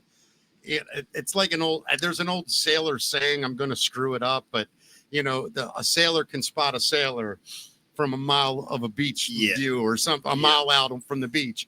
And I could see in you that you struggled and that you had a lot of things you were going through. Mm-hmm. And I just know what that's like. And there were times where people reached out to me and were like, dude, come out tonight, get up, play guitar on Highway to Hell, or play drums on this, or tell a joke for 5 minutes. And you go do it, and all of a sudden you're like, yeah, I did need that. Yeah. And that's why I did it, man, just because others did it for me. Yeah. You know what I mean? And another thing is I think that musicians and comedians are just like the same every person. comic wants to be a musician, and every musician wants to be a 100%. I agree. I mean, 100%. there's a kindred spirit amongst the two. 1,000%. Yeah, I agree with that. It's like there was some seed in us that like needed to speak to the world, and these are just the paths. That thing is called narcissism. And what I've learned over the years, is that great performers truly are narcissists with low self-esteem. So, like, it doesn't make sense. We want everyone to pay attention, but please like us. As they say in recovery, an egomaniac with an inferiority complex. The same thing. Right. Exactly. Yeah. No doubt about it. Yeah. Speaking of egomaniacs, time for the music news. Brought to us by the Trifecta Food Truck and Music Festival. Wow, dude, that rolled off nice. I figured out how to do it. Yeah. You got to say trifecta and then pause a second. So it's the Trifecta Food Truck and Music Festival. I screwed myself up. Food Truck and Music Festival. That is this Saturday. In fact, we'll give away another pair of tickets right now. If anyone would like to go, text us at 443 626 7111. I think is the number. That's it? Yeah, 443-626-7111. The first 2 people to text. Text us the name of Dave's band. Yeah, what is the name of Dave Tieff's band? Now, we don't get a lot of text, don't we? Because most people watch this on their phone. Yeah. So they can't text and watch at the same time. Gotcha. But if you're listening at home and you want to go to the festival on Saturday in Timonium. It rhymes with laughing colors. Just a little hint. Wait, man, you took all the joy away from Dave. Or as they say in Baltimore, waffing colors. Yeah, laughing colors. Colors. With a W instead of an L. Colors. Yeah. All right, buddy. What's going on in music news? Well, the Foo Fighters are back, you guys. And they've made they're like the only band left. Nice. I'm sick of hearing about them. You're not excited for new Foo Fighters music? Didn't we talk about We Foo? did talk You yelled about this. at me and everything. Yeah. I'm not a fan. They made a parody AI video to welcome their drummer Elon Rubin into the band, and the clip gives Rubin 7 arms and adds extra fingers to the hands of the keyboard player. You want to watch it? Sure. I mean, the first part of it is like it looks like a pretty normal video, and then the AI stuff comes out. Yep. It's been a while, but I'm happy to announce that Foo Fighters are coming back to bring you that 100% real, raw, human element of rock and roll. I mean, with a set list like this, you can't go wrong. After 30 years of being a band, we've realized that the most important thing to us is that what you see and hear coming from our speakers is the genuine passion of the 6 living, breathing human beings on stage. Because just as our many heroes before us, at the end of the day, we want you to feel. Here we go. Here's where we get weird here. So, make no mistake, we've been preparing something special for you. Rehearsing tirelessly to bring you our best. He's got from 6 the fingers. heart. And wait till you meet our new drummer.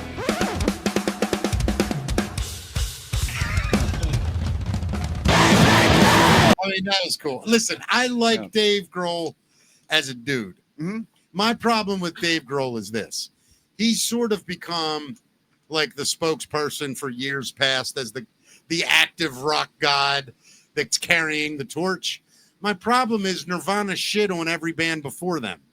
So I you say that. I don't feel that way. Dude, they hate it. Like anything in the 80s, they hated. They hated the attitude of like the sleaze rock.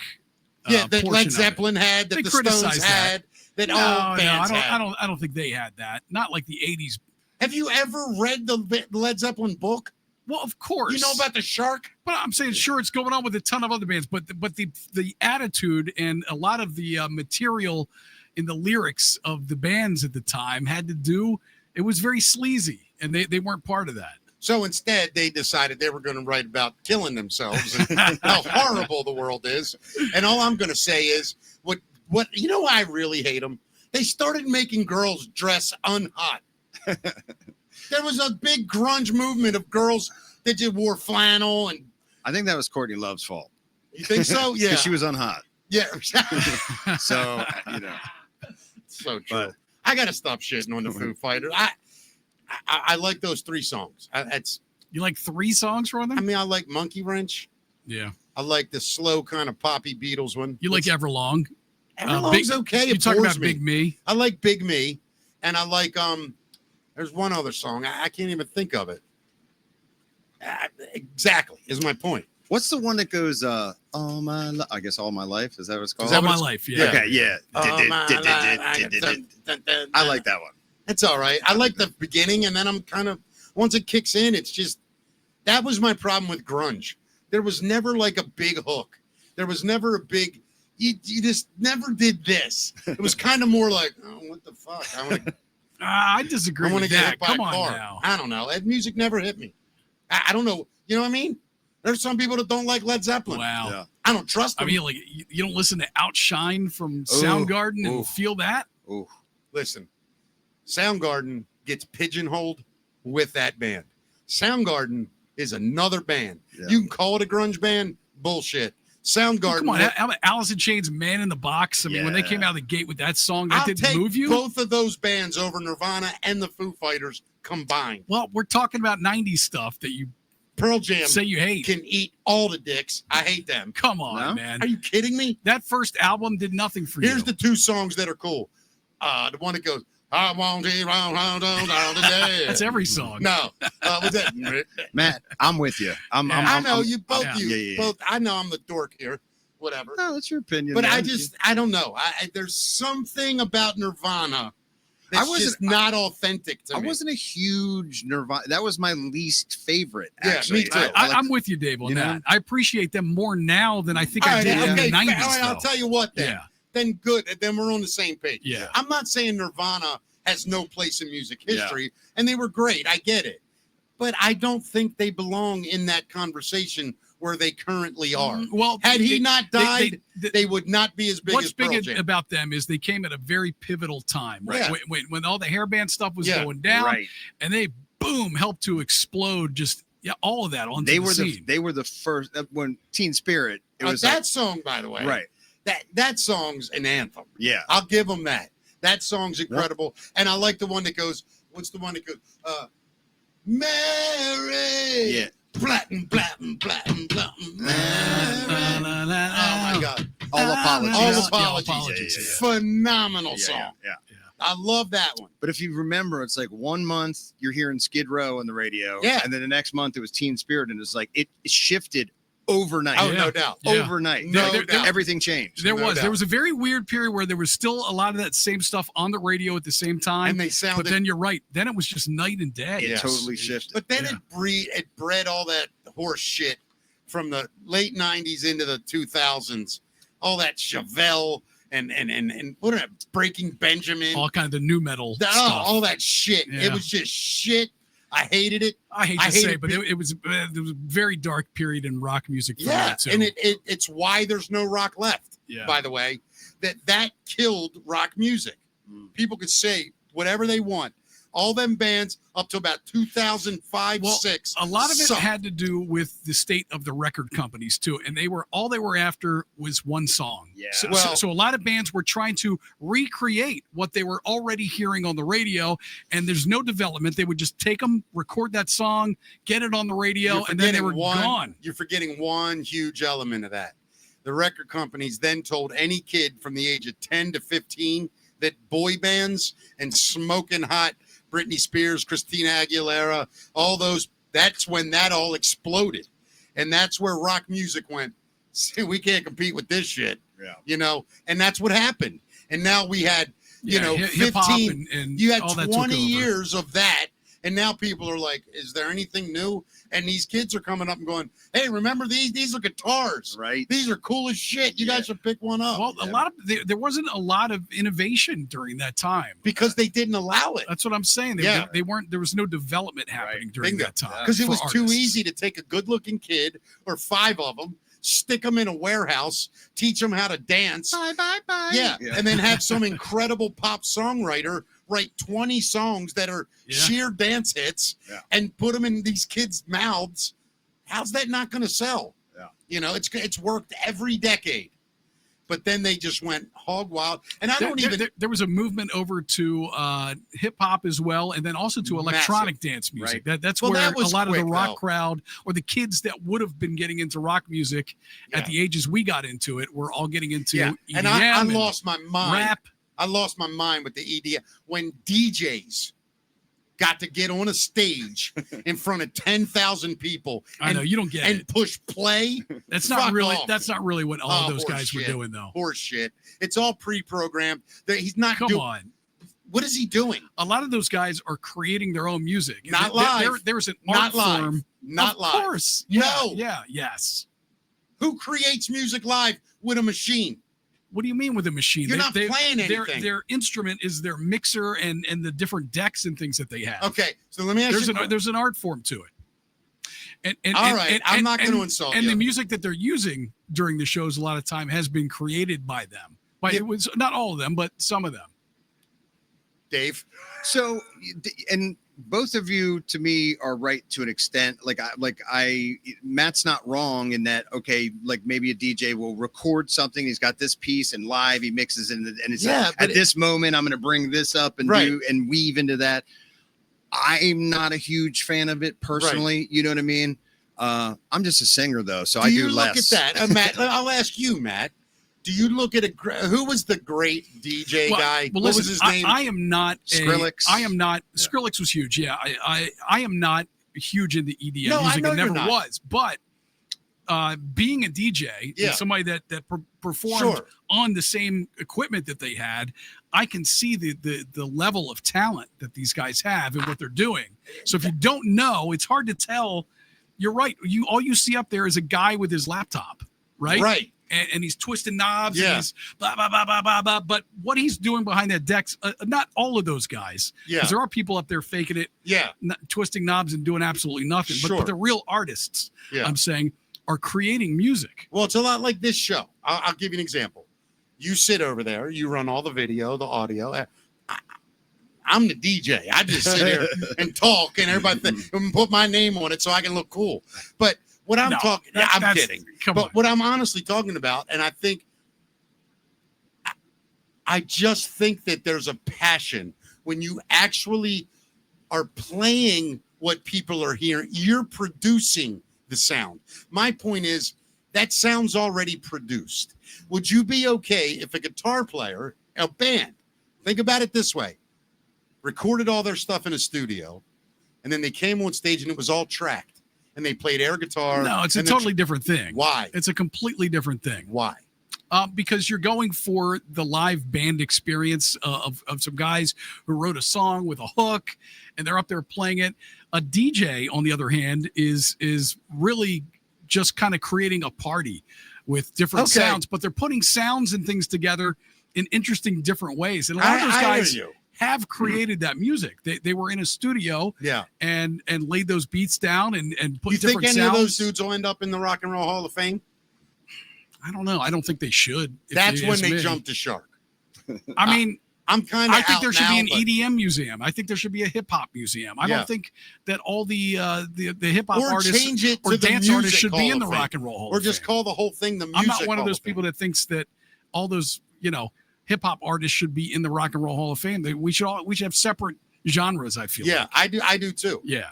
But then the argument is, black people invented rock and roll, and you kind of got to go, well, it's true. Well, I mean, it's true. It has its roots in blues music, and but it's not taking anything away from them. If no, I agree with you. I think they we would should be in have a blues massive museum, right? Yeah. Well, they do have a blues museum, but I think they should have a massive hip hop museum. I mean, that hip hop was incredibly influential in our culture. Yeah. Are you a hip hop fan, Dave? I like certain kinds of hip hop. Yeah. I mean, a lot of the '90s stuff. You were a huge Beastie Boy fan, weren't you? Huge Beastie Boys, and then Eminem, and then Jay-Z, and some Biggie and Tupac and Snoop Dogg and Dr. Dre and stuff like that. Yeah, all the hits. Yeah, like me. Yeah, I'm with you. Yeah. I mean, I didn't dig too deep into it, but I mean, and I didn't hate it. No. Yeah, it's funny. No. I was a huge Ice-T fan. Speaking of your drummer, who's playing with Ice-T now in Body Count, I was blown away. I was geeking out when I found that out. Do you know the Body Count story of Hammerjacks? I brought them on stage that night. I was there. Yeah, I was with the Underground that night and brought them on stage. Do you know about during the day? Well, I know about the police the situation. Police came in. I was because of their song. They had a song called Cop Killer. Yep. And they came in and they told Louis, you let him play, it's going to be bad. That's just what they said. Yeah. It's going to be bad if you let him play. I think they meant politically and for him. Okay. And Louis just basically said, I understand. Good day. And he let him play? Damn right he did. Yeah. And guess what? Nothing happened. Yeah. They were pissed for a couple of weeks. We had some fights in the parking lot that went a little longer than they used to. I'm about to say they happened anyway. Yeah, right. But it was an interesting moment that I witnessed. I remember that. Yeah, I remember that happening. A lot of time. There were guys that worked there that refused, said, I'm not working this night. It was a wild time. What's weird, I was a big fan of all his rap stuff from back I in loved that day. his stuff. And I hadn't met him yet. And I was it was Exodus playing with him that night. Yep. They opened the show. I was getting ready to bring them on. And I had it was CDs at that time. And I had just a armful of all these CDs. Yeah. And I saw Ice-T standing over there. And I was like petrified to talk to him. Yeah. I was afraid to say something to him. And he came over to me. He goes, can I have one of them? And I was like, You didn't say anything? Here. No, I didn't. Dude, and so- I regret it to this day. I talked to him for like 3-4 minutes. Did you really? Yeah, he was great, man. I walked up and I literally said, "Hey, Mr. T." Mr. T. And he went like this. I swear to God, he went, "Call me Ice, man." And I was like, "What's up, Ice?" And he's like, "What do you do?" And I was like, I'm one of the managers. And he goes, "Man, you don't look old enough to get in here." And we started talking for a minute. And I was like, he said, he asked me who's the best band that ever played here. And I said, Kicks. And he goes, "I don't think I know them." And I was like, "You will," being a dick. But he was cool, man. He's one of those guys that, like Alice Cooper and Ozzy, just became like, "Oh, it's Ice-T now." Like he's a mainstream guy. Absolutely, it's amazing. Yeah. Went from Snoop Dogg. gangster. Snoop is the same way same now. way. With Martha Stewart and shit. Yeah. Right, exactly. If you don't like Snoop, there's something wrong with you. He gives the best narration to anything, man. The Olympics. I thought you were going to say he's the best French kisser I ever met. All right, do we do music? Yeah, we're still in the middle Let's of it. do it, man. Yeah. So your favorite band, Pearl Jam, we finally got the story. Finally got the story about why Matt Cameron left the band. He said he got tired of the touring grind. He said, "I was having some issues with Pearl Jam's 3-hour shows and constant touring and stuff." He said, "It's definitely an art form unto itself." He said, "To be able to do those types of shows, I'm at a point now where I want to do a face-melting 70-minute set, and that's it. And that's what I'm focusing on now." I get it. But Amen. Pearl Jam's trying, in my eyes, to be that generation's Grateful Dead. Sort of, yes. You feel it too? Yes, sort And- of. and And I went to a show. I saw them at Fenway Park a couple years ago. Wow. And it is, and I'm a big Deadhead from way back. I know, I remember. And it is getting to be like, like the certain songs and they did this one and they broke out this and they did this one and they went they're into passing bootleg tapes from every single show, Right. too. But I right? think the Yeah. band's embracing it. Yeah, They Oh, of don't give a course. shit. Yeah. They don't Yeah. need radio. They don't Or need money. anybody. They just tour and You know make how $1 much billion. money they're making a show? Yeah. They When's the could last care time they less. had a single on the Right, radio? It's right. been, Right. forever. So they kind of have turned into That they're that generation's dead. sort of Yeah, and I'm okay with it. What do you guys think about the 3-hour show, though?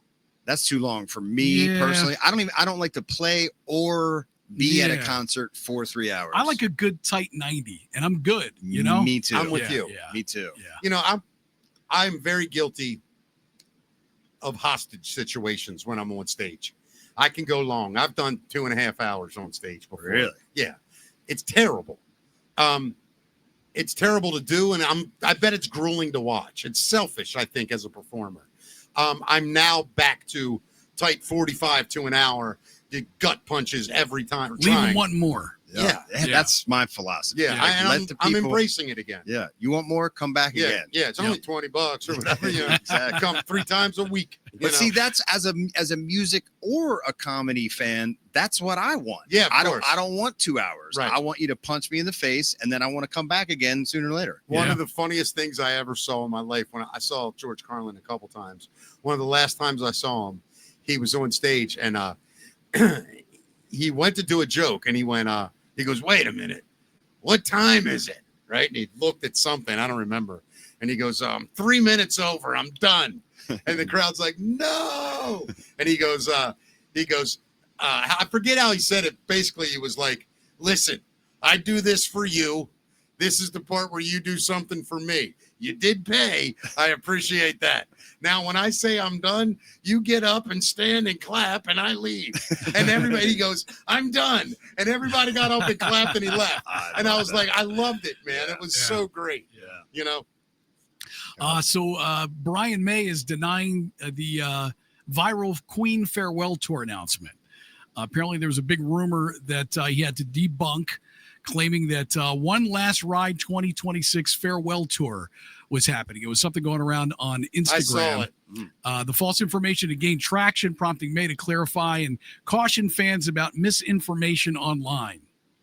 His response aimed to protect Queen's reputation and remind fans to rely on official sources for news highlights and look out for the false narratives. Yeah, I mean, they're still waiting to hear back from Freddie, whether he's going to do it or not. You know what I mean? See how he's feeling. Have you seen them with Adam Lambert? Dude, bro. I can't even. I listen when I heard he's amazing. When I heard the announcement, you know what a Queen fan I was furious. Same with me. I was fucking furious. Same with me. And then I saw it, bro, and I went, "Uh-oh." It's the best for me. Yeah, the best vocal singing performance I've ever seen above live. Freddie? Well, I never saw Freddie. That I personally saw, without a doubt. Well, look, and there's no close second. Like he's the best singer I've ever seen. He didn't miss a note. I mean, and Brian May is not going to let that happen if Right. it wasn't that. Right. You know, I mean, Well, I mean, I think his quote after about halfway through the tour was one of the kindest quotes that you could give a guy like Adam Lambert. And it's in the documentary. I don't know if you ever saw that. I did. It was amazing. And Brian May said, you know, we were about on our, I think he said 15th or 16th show. And I turned around to my amp and I said to myself, oh my God, I got to tell Freddie something. And he went, oh my God, that's Adam Lambert. Wow. Like he had gotten so lost in the moment that it just dawned on him. He was feeling Freddie's presence. He felt like he was with Freddie. Well, you know what? And in addition to that, what's his name? Why am I Adam blanking? Lambert? Adam Lambert. Yeah. He handles his position very well too. He knows he's not replacing Freddie Mercury. You can't. Yeah. Nope. Yeah. He does. He's like the perfect. Yeah. Just he honors him, puts a little bit of his own spin, but he's flamboyant. Remember when Paul Rogers sang with Queen? Yeah. And you're It like, was cool. I love Paul Rogers, Me but too. I don't want Chuck Norris singing for Queen. You know what I mean? So Adam Lambert. I'd rather see Chuck E. Cheese. Yes.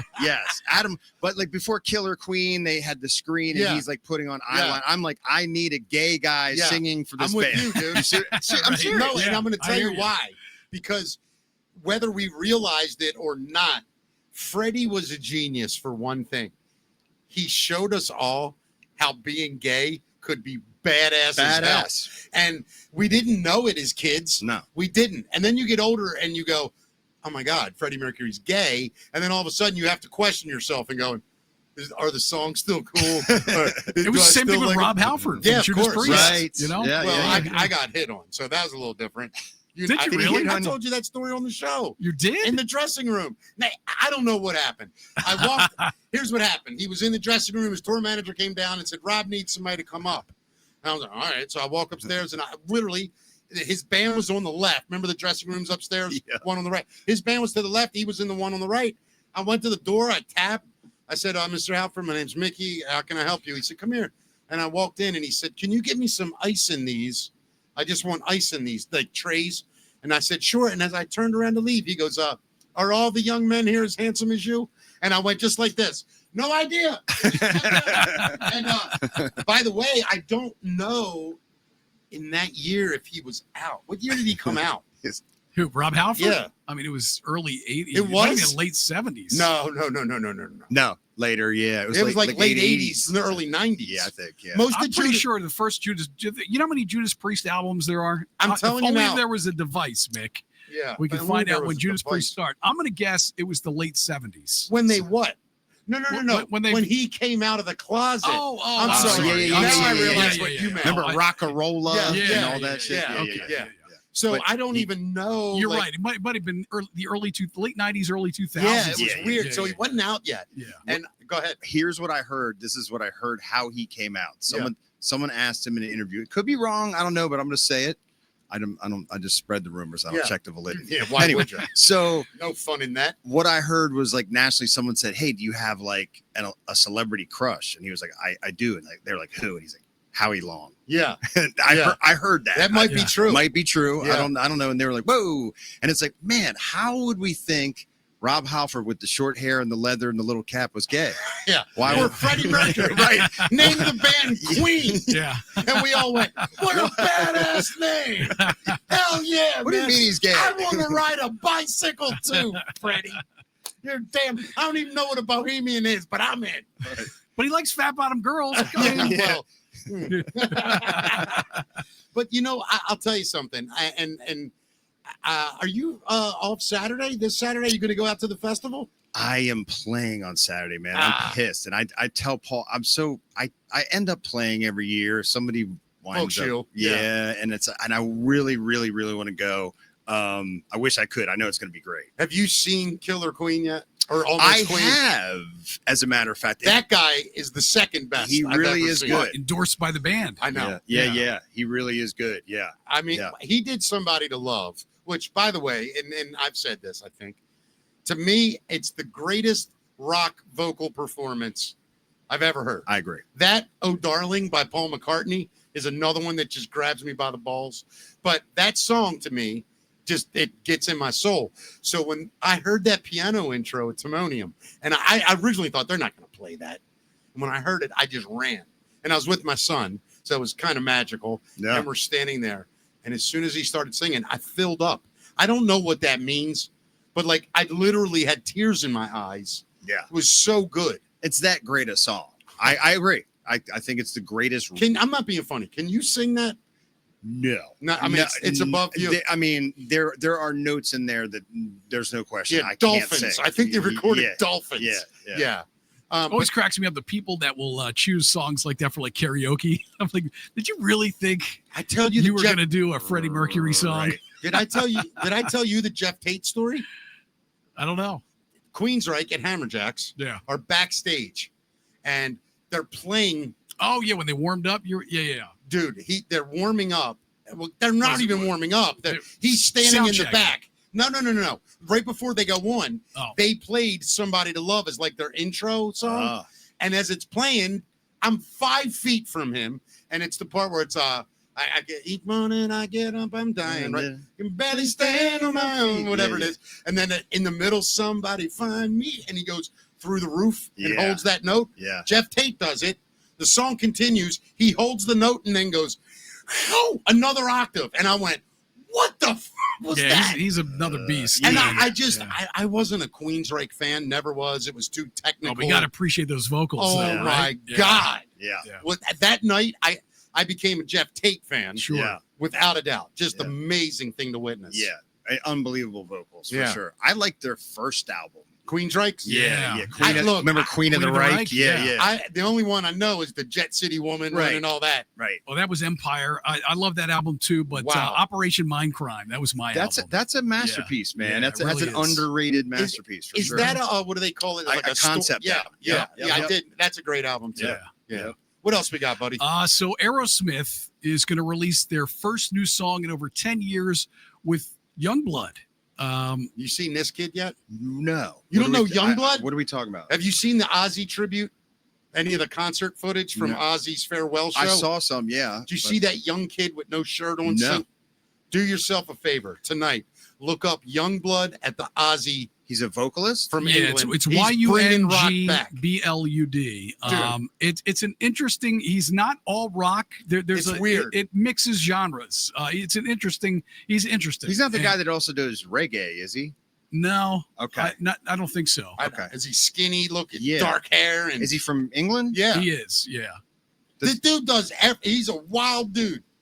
Maybe there is some reggae, and it's nothing I've heard. I'm wondering if it's the same guy. Yeah, I'll try to bring. I saw like a viral thing of some guy that sounds like the guy you're describing, of him singing some Bob Marley. Looks kind of emo-ish / rock and roll. Yeah, I wish I had a picture of the guy.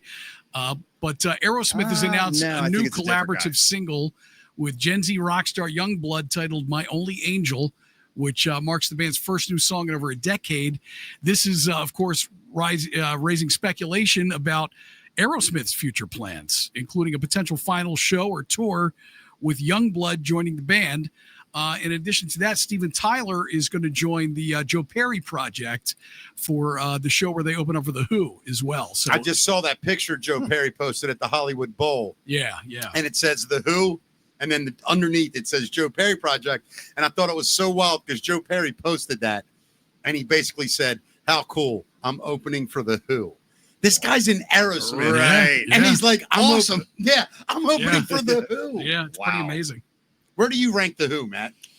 Well, are they at Mount Rushmore for you? I will preface this with, I was never a giant Who fan. I appreciate them and I know what they are and were. And But yeah, I mean, they're up there as far as the great classics. Yeah. I don't How know about you? on my Mount Rushmore. I don't know if they're there. I've got Zeppelin and the Beatles, and Yeah. we've talked about our Rushmores before. How about you with the Who? Very similar. I like the respect and I acknowledge them. I liked them, like whatever, but they're not my like Zeppelin to me is like my. Oh, me and you. You know share what I that. mean? Yeah. You know what I mean? Yeah. The Who, I'm not. I love the Who. I love Keith Moon. Yeah. It's the first guy I ever heard play lead drums. I mean, if you listen to the Who, yeah, each verse is different. He just fills when he wants. Yeah. And I, as a drummer, it's a very rare thing. I like playing to the melody, not the bass line. And it gives a song a different feel. Yeah. And I just like that style. But I love the Who, man. To me, they were one of the first punk rock bands. Them, the Kinks. Yeah. Like my generation, that's a punk rock tune. Oh, man. yeah, absolutely. Just stripped down. Yeah. And kicking ass. Yeah. I love them. For sure. And 4 great players. Oh, for sure. God. Let's wrap it up with some Zeppelin talk here. Becoming Led Zeppelin. I don't know if you saw the great documentary. Yeah. That was the first sanctioned documentary on Led Zeppelin.